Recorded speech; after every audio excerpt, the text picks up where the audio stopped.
If there's anyone going to go in and militarily support Taiwan, I think it would be Japan, because their economy would be affected fastest by the loss of the chip-making capability, and they wouldn't want that to go into control of China, and that could stimulate the whole regional conflict.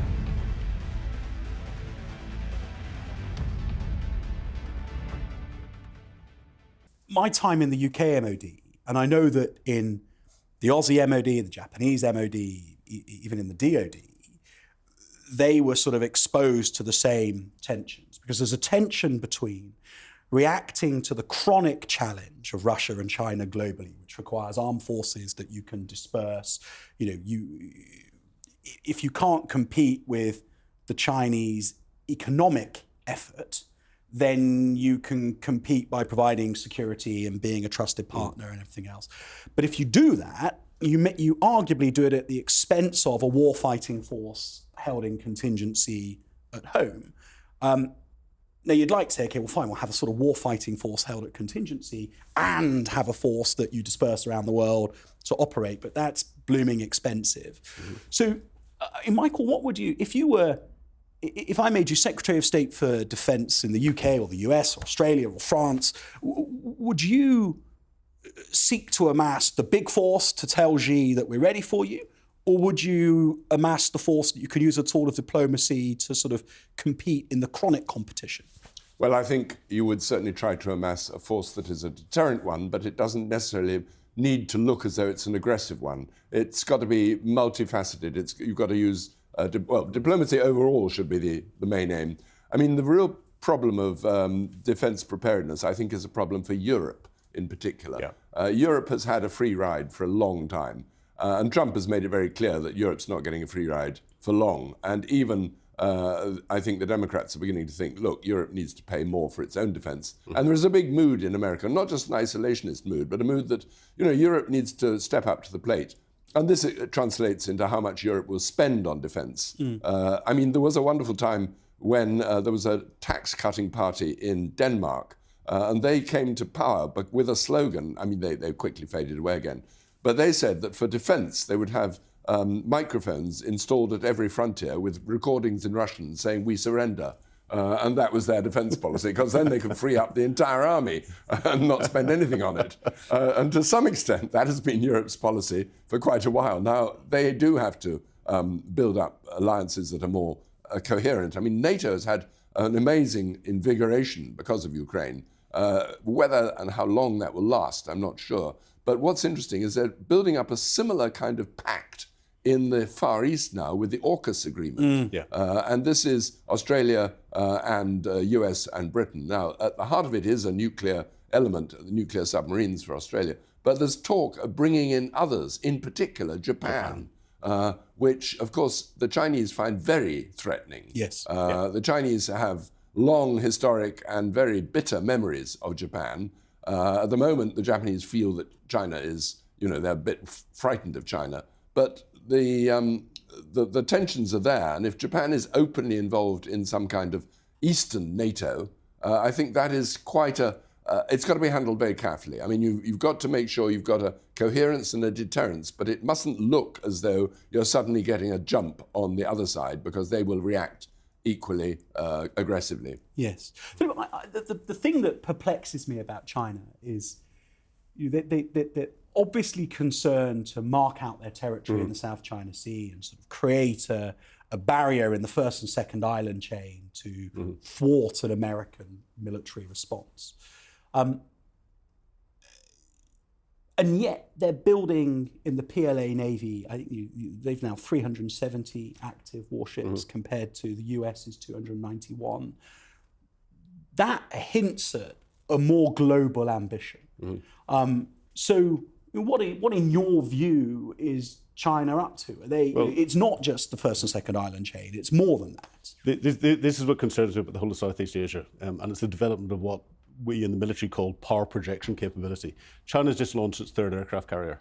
You have an aircraft carrier because you want to take an air capability to somewhere to provide you that air defense and that capability to do something.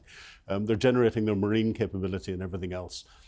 That's been recognised by India, who have an ambition now for 5 aircraft carriers. It's just come out in recent weeks. It's been recognised by Japan. And if there's anyone going to go in and militarily support Taiwan, I think it would be Japan, because their economy would be affected fastest by the loss of the chip-making capability, and they wouldn't want that to go into control of China. And that could stimulate the whole regional conflict. But Japan, in recent years, has changed its constitution. It's changed its constitution to allow it to develop a power projection capability. So its helicopter carrier is now getting F-35, so it's an aircraft carrier. It's developing a marine capability that it said it can project forward to protect our islands of interest and importance. Well, Taiwan is something like that. And Japan is at the centre of trying to bring this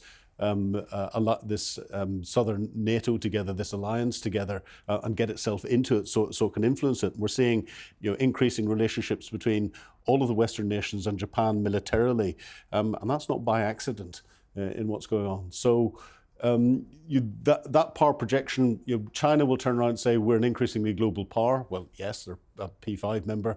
They've invested a lot in Africa. They're investing a lot in South America, so they want to protect those investments.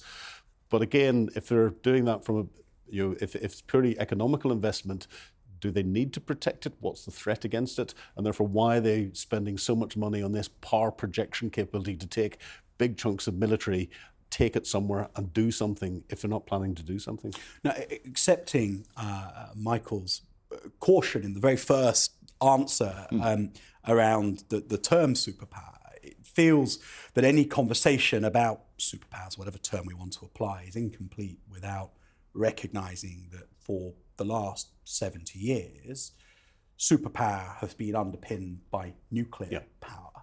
Yeah. Is that still the case? Is fundamentally the hard power that underpins your preeminence on the global stage about your nuclear stockpile, or has the world changed? It's very difficult to say, because the nuclear stockpile is entirely theoretical. I mean, once you start using it, you only need one to wreak absolute devastation on your enemy. The fact whether you have 500 missiles or 1,000 warheads or whatever, I mean, it's purely theoretical in a way, because then the idea is, if you're going to have a nuclear exchange that goes on back and forth, till you use up all 1,000, I mean, the world is gone. The entire world is devastated. Nuclear deterrence is a sort of bluff in a way, because nobody really dares call it. And we're coming to the edge of whether people will call it in the whole Ukraine thing, with hotheads, or those pretending to be hotheads, posing as hotheads, like Medvedev in Moscow, calling for the use of nuclear weapons. I mean, luckily, I think Putin is somewhat, you may feel that Putin is megalomaniac and all that, but I think he's quite shrewd in other ways. And I don't think Russia's on the verge of doing that or listening to that, because nuclear has been the ultimate deterrent, in that if you have a nuclear weapon and you threaten to use it, and it looks as though you might use it, then you really do have some influence. That's the worry about North Korea. It doesn't look as though they're restrained by anything. You want to develop the thing, and then they seem quite ready to use it. Yes. And that is really where, that's the crunch point, whether you will use it. How many are in the stockpiles? Well, yes, it's sort of on paper a balance, and you have the strategic arms limitation treaties, which throughout the Cold War were trying to limit these.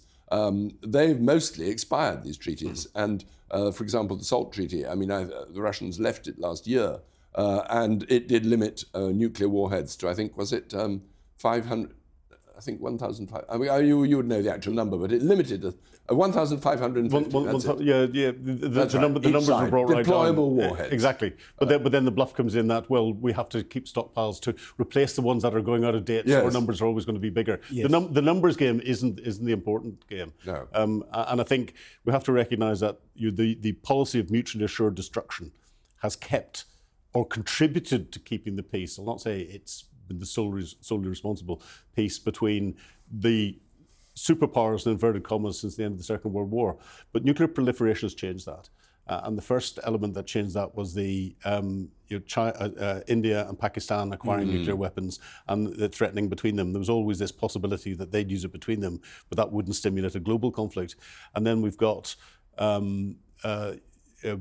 other countries getting nuclear weapons. I think it's now becoming increasingly in the public domain that Israel has got access to nuclear weapons, and we've got North Korea, and we know North Korea's got there, and we've got that plausibly deniable little bad boy who is completely unpredictable but is under the control of Russia and China, has got weapons that he can use to threaten around the area and influence what's going on geopolitically elsewhere.